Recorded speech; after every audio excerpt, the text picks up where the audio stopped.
George Brown of Rhode Island had a problem. Within 9 years, he had lost his wife, Eliza, and 2 daughters, Mary and Mercy, all to consumption. With his son Edwin at death's door suffering from the same condition, George Brown had to try something. So against scientific medical advice, he was persuaded to try an old folk ritual. On May 17th, 1892, the 3 women's bodies were exhumed and examined for any unnatural signs.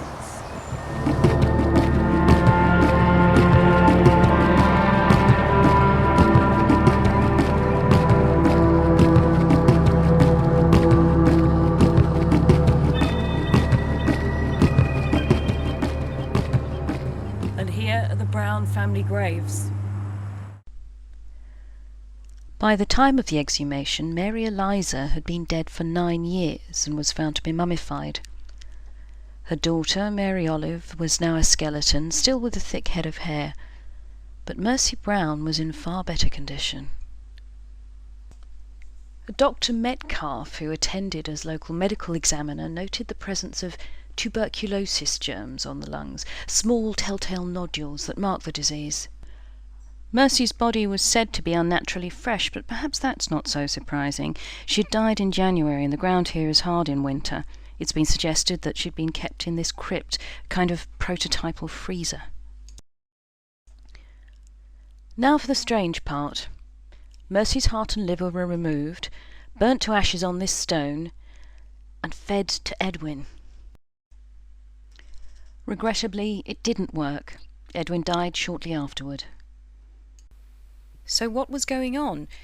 In fact, there are several examples of these kinds of practices dating back from the 18th century in New England. Nearly a century before Mercy Brown, and buried only a couple of miles from her, there had been Sarah Tillinghast.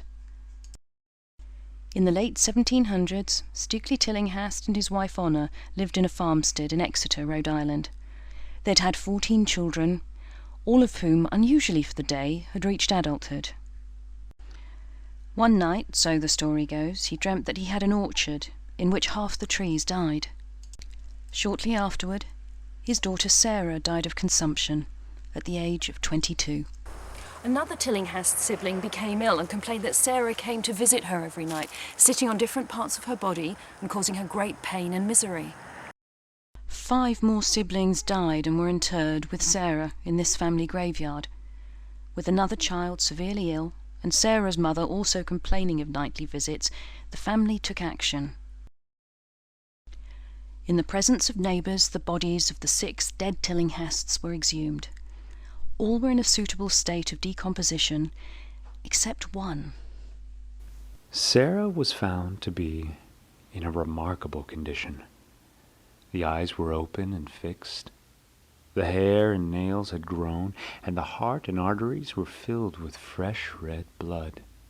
It was clear to all these astonished people that the cause of their trouble lay there before them.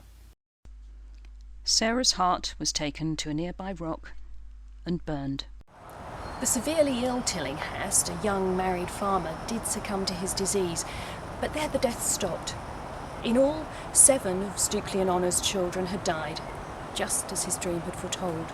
There were other exhumations in the 19th century, and because so many graveyards were private family plots, we'll probably never know about many of them.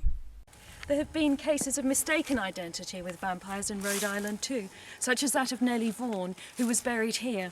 Her gravestone said, "I'm waiting and watching for you." The connection of Nellie with the vampirism legend seems to be a very recent case of mistaken identity, people having taken her for Mercy Brown. The seemingly ominous legend on her gravestone and its odd subsided angle apparently persuaded vampire hunters that she was the real thing. The graveyard is very isolated and shows evidence of vandalism. Nellie's gravestone has been removed to discourage misbehaving visitors, so there's now no visible sign of where she's buried.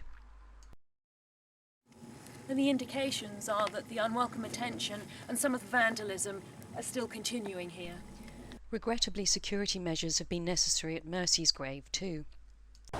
So here we have a series of exhumations designed to halt epidemic death, all within a certain period of time and within a specific area of New England. What can it all mean? She bloomed, though the shroud was around her, locks o'er her cold bosom wave, as if the stern monarch had crowned her, the fair, speechless queen of the grave. But what lends the grave such lustre? O'er her cheeks what such beauty shed?